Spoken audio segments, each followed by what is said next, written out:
24절을 제가 봅니다. 예수께서 그들 앞에 또 비유를 들어 이르시되 천국은 좋은 씨를 제 밭에 뿌린 사람과 같으니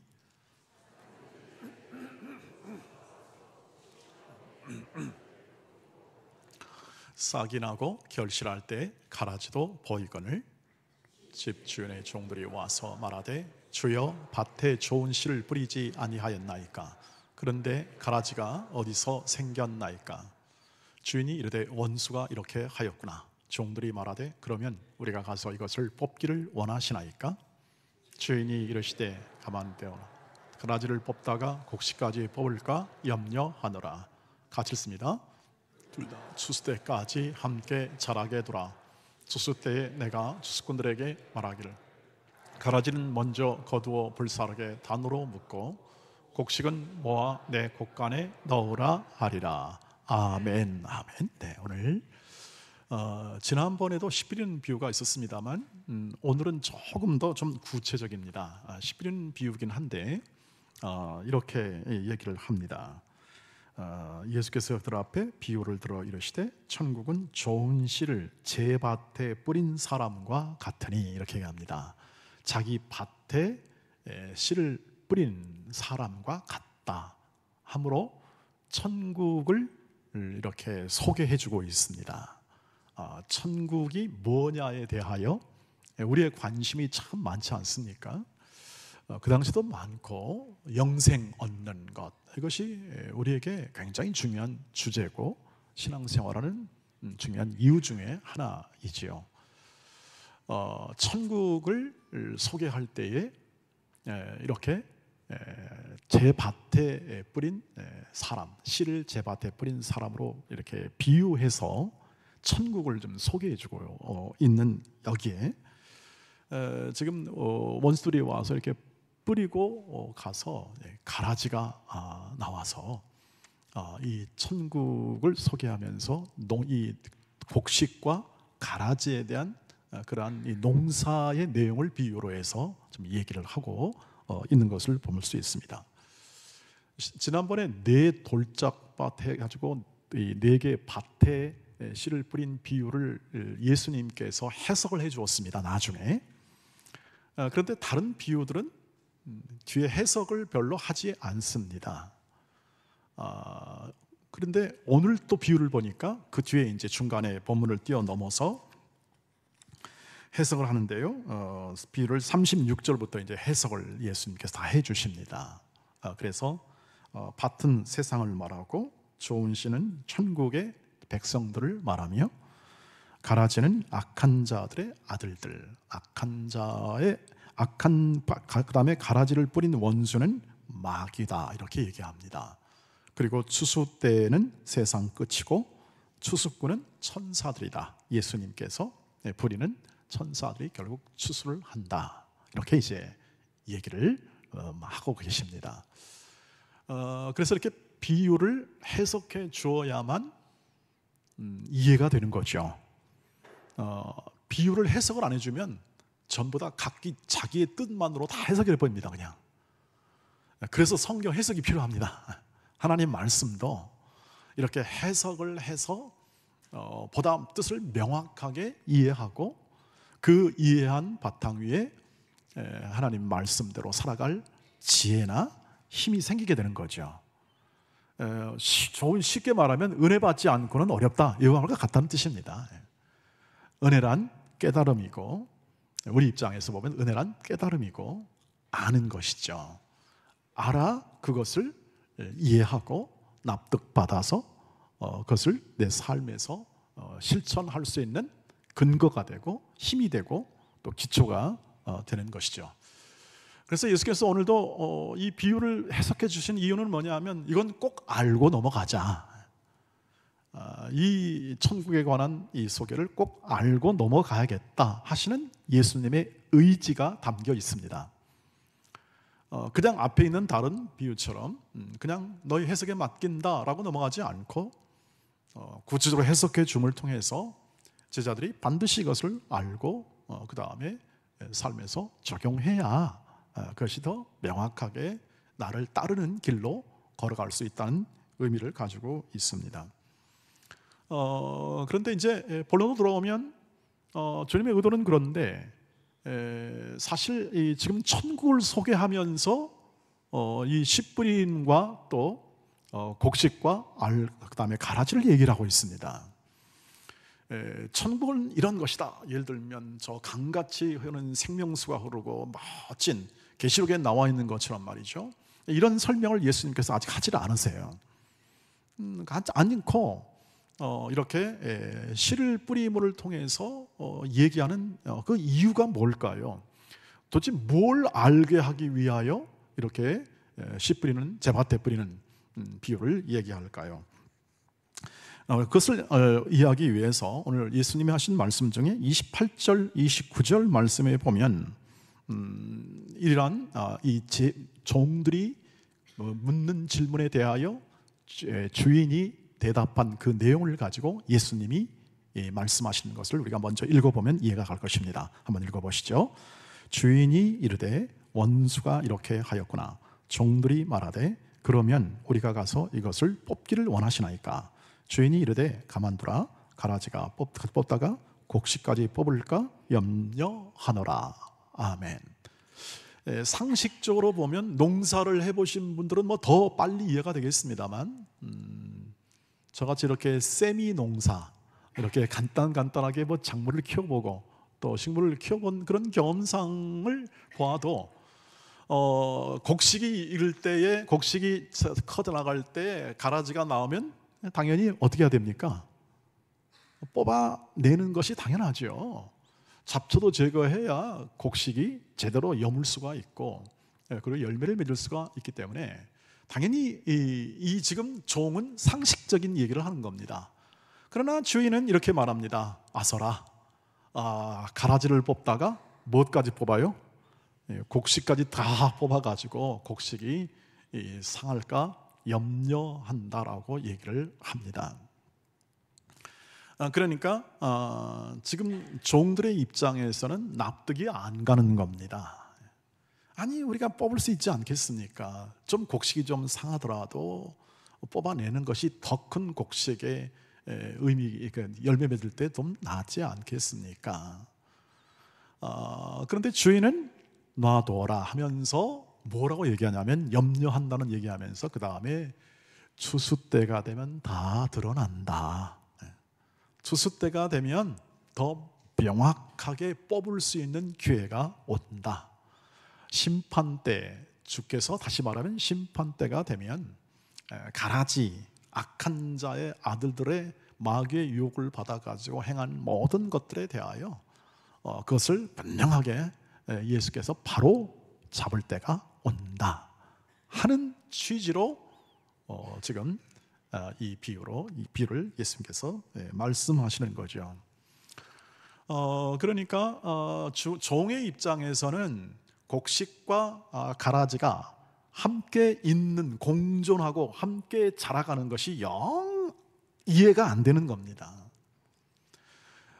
뭘 연상하시면 되냐면 지금 현재 우리가 하나님이 지금 온 세상과 만물을 통치하고 계시는데 왜 이렇게 악과 불법이 성행하고 횡행합니까에 대한 대답이 될 것입니다. 하나의 지금 이 세상과 이 모든 환경을 보시면 정말 공중권세 잡은 자, 세상은 알지 못하겠지만 우리 믿음을 가지고 우리 영안을 떠서 이 세상과 이 만물을 통치하시는 하나님의 간섭과 인도를 전제로 바라보면 인간이 벌이는 모든 일들과 그리고 행하는 모든 악한 것들, 지금 우리가 캄보디아도 경험하지 않습니까?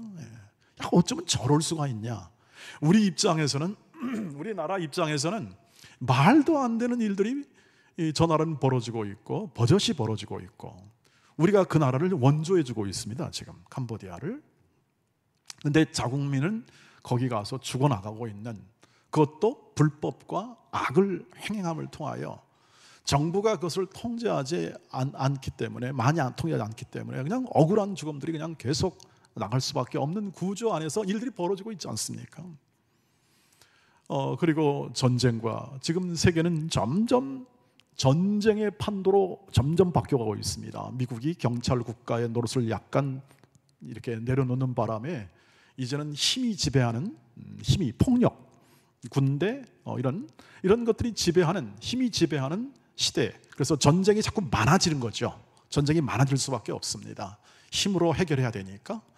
그런 시대에 지금 우리는 예수를 믿고 있고, 그 다음에 하나님의 자녀로 살고 있습니다. 그럼 당연히 이런 질문이 있지 않겠습니까? 이 현림 천국, 지금 현재 천국을 경험하고 하나님 백성으로 살아가는데 왜 이렇게 무력합니까? 라는 질문을 당연히 할 수밖에 없죠. 뽑아버리면 어떻습니까? 예수님, 다 이걸 악을 좀 제거해 달라고 우리 기도하지 않습니까? 그런데 예수님은 지금 왜 이렇게 놔두라 하는 거냐 이거죠. 바로 그것은 이 가라지도 이 땅에 역할이 있다는 뜻을 얘기해 주고 있습니다. 뽑지 않고 자라도록 두는 거죠. 놔둬라. 가라지는 가라지로 자랄 뿐이다. 그런데 이것을 내가 뽑으려고 하다가는 네 실력이 아직 안 된다 이 말이죠. 네가 뽑으려고 했다가는 이 곡식도 다칠 우려가 있다. 그것은 전문가가 있다 뜻입니다. 누구죠? 저기 하나님의 천사들입니다. 하나님의 천사들이 전문가가 있다는 것입니다. 그리고 때가 있다는 것이죠. 즉 하나님이 정하신 때가 있으니 지금은 아니다. 때가 되면 내가 친히 이 모든 것을 다 내 일꾼을 시켜서 정리할 거다. 그러니 내가 이 곡식과 지금 이제 씨 뿌리는 분도 인자 하나님이시고 하나님의 아들이시고 그 다음에 씨를 뿌려 자라나게 하시는 분도 하나님이시다. 그 다음에 결실하여 추수하시는 분도 하나님이시다. 이것이 하나님의 통치다. 이것이 하나님의 나라가 이 땅에 임하여 역사하는 특징이다 하는 것을 예수님은 말씀하시고자 하는 거죠. 그러니까 사람의 생각과 사람의 의지에 따라서 이 모든 세상은 돌아갑니다. 세상은 돌아갑니다. 그러나 하나님의 지금 왕국이 이 땅에 도래하여 하나님의 통치가 이루어지는데 하나님의 통치는 이렇게 세상의 방법, 힘, 무력, 경제력 혹은 또는 군사력 이것으로 인하여 하나님 나라가 이렇게 확장되고 커지는 게 아니라 한 사람 한 사람 생명을 이 땅 세상 아래 불러 심음으로써 말씀을 주시고 그 말씀으로 양육하시고 그 말씀을 통하여 사람을 길러내어 천국을 확장하는 것이다 하는 것을 얘기해 주고 있죠. 왜냐하면 그 당시 제자들도 많이 그렇게 생각했습니다. 하나님의 나라가 이렇게 임할 줄 믿습니다. 어떻게 임하냐면 하늘의 불이 임하여 저 모든 세상에 저 악을 그냥 싸그리 전부 다 괴멸하고, 그 당시 악은 누굽니까? 이스라엘 편에서 보면은 로마 정부죠. 로마 제국입니다. 악의 축이죠. 이 악을 제거해 달라는 그러한 열심과 열망을 가지고 그들은 구세주 메시아를 소망하며 기대했으니까요. 요즘에도 좀 그렇지 않나요? 요즘 이 나라를 구할 지도자를 보내주옵소서. 예, 기도가 맞습니다. 맞는데 그것은 주의해야 할 것은 그것이 정말 하나님의 마음에 맞는 뜻에 의한 지도자를 구해야 할 것입니다. 하나님께서 통치하시고 하나님이 일을 이루심이 그런 방법이 아니라는 것을 얘기하죠. 천국의 통치는 이렇게 사람의 생각과 사람의 방식에 대한 것이 아니라 이렇게 농사하듯 한 생명 한 생명이 자라가는 것입니다.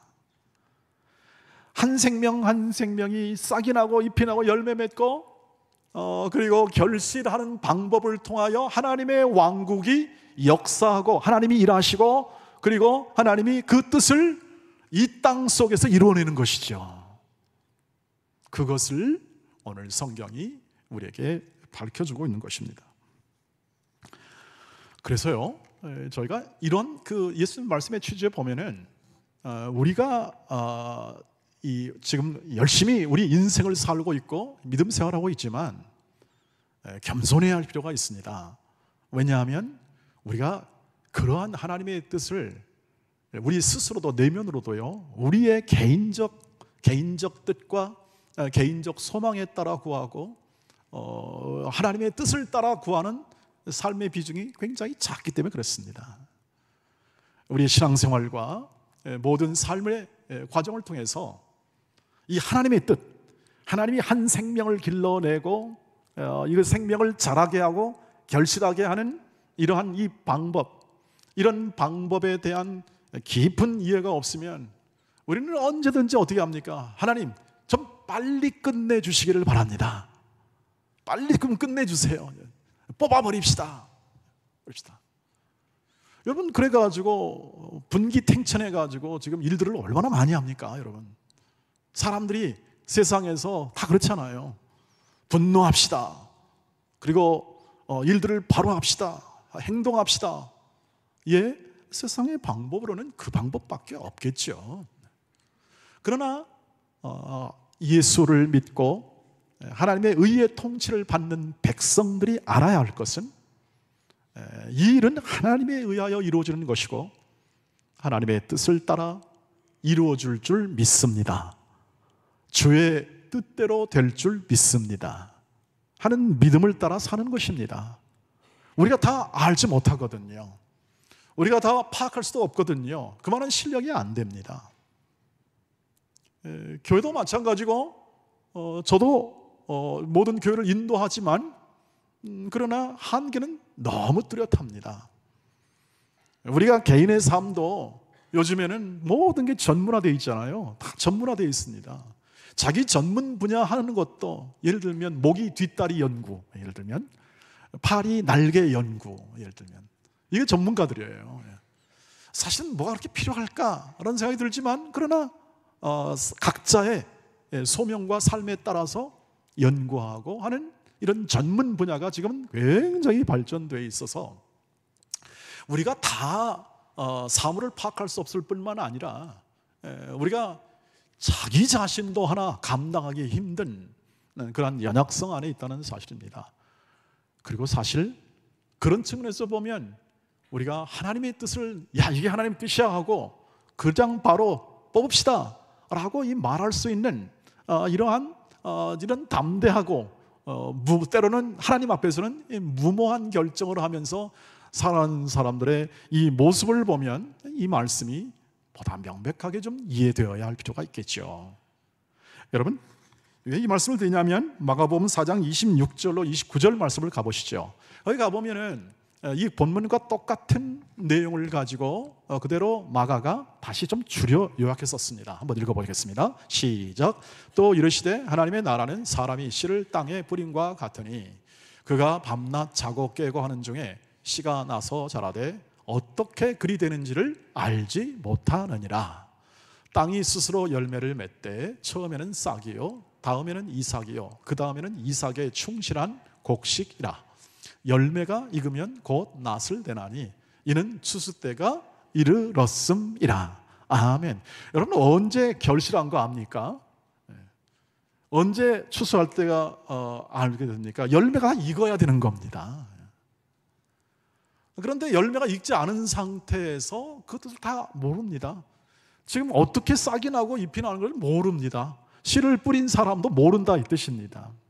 지금 취지는 이것입니다. 이것이 똑같은 본문 안에 지금 담긴 취지죠. 우리 인생도 미래를 모르죠. 우리의 걸어가는 모든 길에도 우리가 이렇게 해서 앞으로 어떤 결과로 들지 희망은 있으나 목표는 있으나 우리는 우리의 인생을 잘 알지 못하는 것과 방불합니다. 우리가 자라가고 씨 뿌리는 사람도 자라고 열매 맺는 것을 알지 못하고 언제 가서야 알게 됩니까? 다 익은 다음에 성숙한 다음에 그때 추수할 때야 하나님 이랬군요. 이것이 하나님께서 인도하시군요. 그러니까 알지 못한 채 우리는 일생을 살아가며 중간중간마다 어떤 삶의 시기마다 하나님의 뜻을 이해하는 정도의 우리의 수준이고, 우리의 과정입니다. 말씀입니다. 이 말씀을 그렇게 얘기하고 있습니다. 그러니 뭘 하자는 겁니까? 하나님이 내 인생과 내 삶에 이렇게 열심으로 농사하고 있으니 그 주인의 일하심과 그 힘껏 농사 지시고 그것을 길러내시는 그분의 뜻에 맞춰 순종의 인생을 사시기를 주의 이름으로 축복합니다. 그것이 우리의 삶이죠. 그래서 주의 하늘에 계신 아버지의 뜻이 이 땅에서 이루어지도록 기도하라는 것은 뭐냐면 그 뜻을 말합니다. 정확하게는 내 뜻이 아니라, 내 소망이 아니라, 여러분 우리의 힘과 우리의 소망대로만 우리가 지금까지 여기 살아왔다면 우리 여기까지 못 왔을 것입니다. 여기까지 못 와요. 여러분의 기대와 여러분의 소망대로만 삶을 사셨으면 여기에 앉아 있기도 버거웠을 겁니다. 은혜로 그분이 자라게 하심으로 그렇게 왔던 것이죠. 그래서 이것을 통해서 확인하는 건 뭐냐면 성도들의 모든 이 자라감, 성장, 믿음이 커지고 신앙생활이 더 부요해지는 건 뭐냐면 현실 속에서 이루어집니다. 다시 말하면 땅이 삼켰다는 표현이 있습니다. 씨앗을 땅이 삼키죠. 씨앗이라는 존재가 아직 열매를 맺을 만한 아무런 표정도 없고 징조도 없는 곳에 땅은 이 씨앗을 삼킵니다. 삼켜서 씨앗이라는 존재가 생명인데, 생명을 품고 씨앗인데 이것이 전혀 기능을 못할 것처럼 전혀 안 보이는 형태로 존재합니다.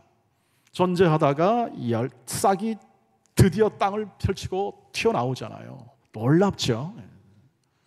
그건 우리 다 알 수 없는 일이지만 그것을 통하여 줄기가 나고 잎이 나서 그 다음에 나무가 되든지 어떤 식물이 되든지 그것이 통해서 나중에 열매를 맺는다는 것이죠. 그러니까 현실, 지금 악이 횡행하고 우리를 자꾸 이렇게 방해하고 성장을 방해하는 요소들의 모든 함께 자라고 함께 살아가는 그 삶의 현실에서, 이 세상에서 하나님은 우리를 붙잡으시고 우리를 세워주시고 우리에게 관심을 두시고 우리를 기뻐하시고 우리를 사랑하사 우리의 인생을 열어가시고 세워가시는 하나님이심을 믿으시길 바랍니다. 그게 우리의 삶의 지금 내용입니다. 내가 만든 것보다, 내가 지금까지 삶을 살며 이것을 행하는 것보다 훨씬 큰 하나님의 사랑이 내 인생을 여기까지 인도하신다는 것이죠. 왜냐하면 지금 저와 여러분이 서 있는 자리, 연세, 나이, 시기, 모든 환경 속에서 지금 하나님께서 길러 오셨고 말씀으로 단련시켜 왔음을 믿으시길 바랍니다. 열매를 맺고 있고 앞으로도 열매를 맺는 천국 백성임을 확인하시기를 바랍니다. 그러니 겸손할 수밖에 없습니다. 나의 힘으로 된 것이 아니고 하나님의 은혜로 된 것이니 주여, 주여, 나로 하여금 자고하지 않게 하시고 나로 하여금 교만을 내려놓게 하시라는 시편의 기자의 간절한 기도는 곧 우리의 기도가 되어야 할 줄 믿습니다. 그리고 현실을 불평하지 맙시다. 현실과 조건에 있는 모든 것, 어떤 사람은 좀 더 강한 권력이나 힘이 주어질 수 있습니다. 그러나 그것은 우리를 위하여 쓰지 않고 이 모든 세상에 있는 권력과 힘과 모든 것들은 전부 다 세상 사람이 추구하는 것입니다. 그러나 우리는 그것을 추구하지는 않습니다. 오직 주의 뜻을 따라 사는 인생을 추구하는 것이죠. 왜냐하면 하나님이 주신 방법 중에, 삶의 방법 중에 이 열매를 맺는 건 오직 하나님의 뜻으로 말미암아 열매를 맺는다고 하잖아요. 그러니까 하나님의 가르쳐준 방법이 아니면 열매 맺을 방법이 없습니다. 한 알의 밀알이 땅에 떨어져 죽지 않으면 절대 열매를 맺을 수 없는 것처럼, 우리가 십자가의 길을 가고 하나님의 뜻을 따라 피차 서로 사랑의 길을 걸어가지 않고는 열매가 맺혀질 수 없습니다. 그러니 겸손과 순종으로 피차 사랑하신 주의 말씀에 여러분의 생명을 거시기를 주의 이름으로 축복합니다. 이것이 우리의 모든 삶에서 가장 깊게 추구해야 할 것입니다. 왜냐하면 하나님은 이 현실 속에서 우리를 키워내시기 때문에 그렇습니다. 현실을 불평하지 말고 주어진 조건과 환경에 의하여 침체하거나 걱정에 밀려 살지 말고, 하나님이 주시는 매주일의 제가, 매일마다 주의 성실하심과 그 인자하심이 나를 따르고 있고 지금 나와 함께 계시고 나의 생애를 이끌고 계심을 믿으며, 그 믿음으로 자신의 생애 속에 하루하루의 인생을 최선을 다해 사시기를 주의 이름으로 축복합니다. 최선을 다해 사는 겁니다. 그 생애가 열매 맺는 생애고 하나님이 지금 이끄는 생애입니다. 예를 들면 이것이 요셉의 경우 나타나지 않습니까? 요셉이 시편 105편 17절로 22절 말씀에서 이렇게 보여줍니다. 한번 보시죠. 시작. 그가 한 사람을 앞서 보내셨으며 요셉이 종으로 팔려도다. 그의 발은 착고를 차고 그의 몸은 쇠사슬에 매였으니 곧 여호와의 말씀이 응할 때까지라. 그의 말씀이 그를 단련하였도다. 말씀이 그를 단련하였답니다. 왕이 사람을 보내어 그를 석방하며 뭇 백성의 통치자가 그를 자유롭게 하였도다. 그를 그의 집의 주관자로 삼아 그의 모든 소유를 관리하게 하고 그의 뜻대로 모든 신하를 다스리며 그의 지혜로 장로들을 교훈하게 하였도다. 요셉이 나이 30대에 총리가 되죠. 그 앞에 내용은 아시겠죠? 형의 몸을 받아가지고 전부 다 고통과 고난 속에서 있다가 약 한 13년 정도 이상 됩니까? 세월을 보낸 후에 그가 총리가 됩니다.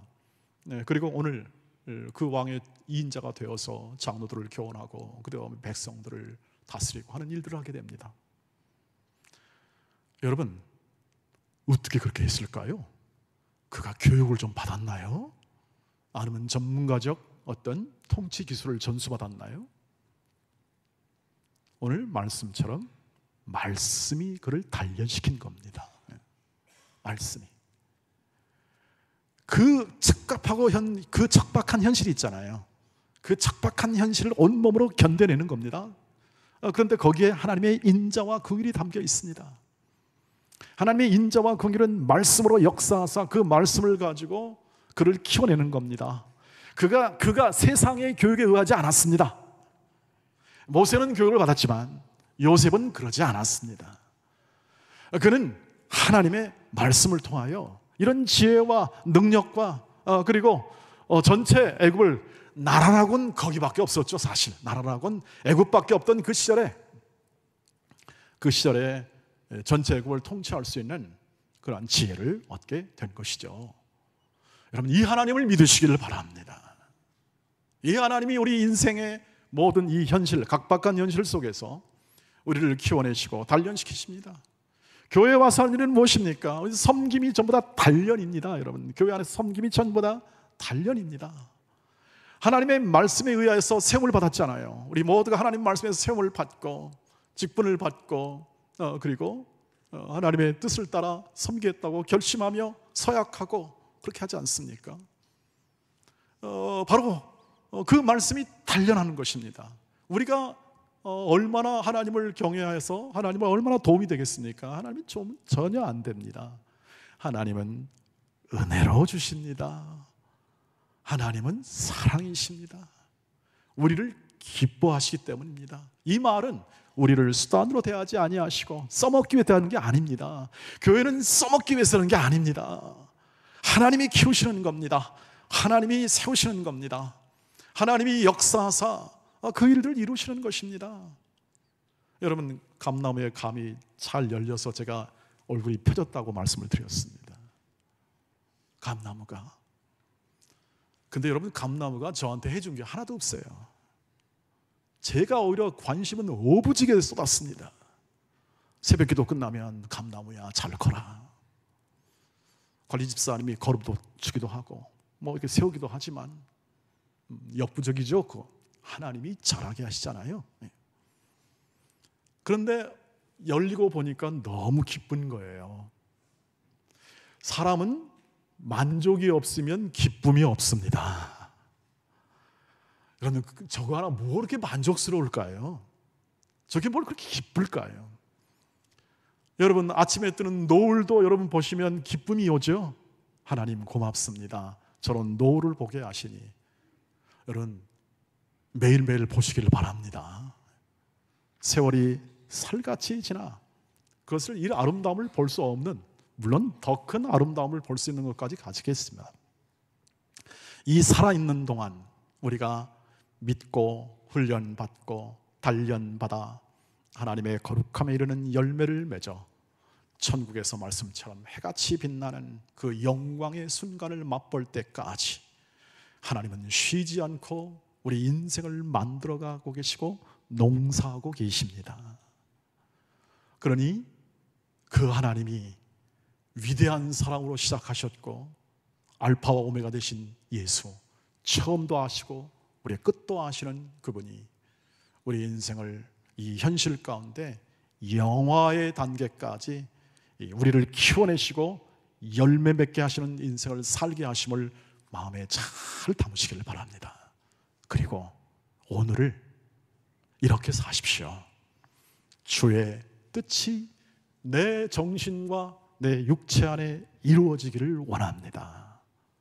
이것이 하나님을 바치는 겁니다. 하루하루 매일의 삶 가운데 이렇게 내가 가진 직장, 일터와 삶은 물론 이것뿐만 아니라 가정, 교회, 어느 곳이든 주 예수 그리스도의 주신 믿음을 가지고 그의 사랑을 본받아 할 수 있는 한 최선을 다해서 사랑하고 아끼고 존경하고 세워주고 그리고 희생하며 그 삶을 힘께 살아 하나님이 기뻐하시는, 그냥 봐도 만족하시는 그 순간에 이를 때까지 최선을 다해 헌신하고 그리고 달려나가시길 주의 이름으로 축복합니다. 기도하겠습니다.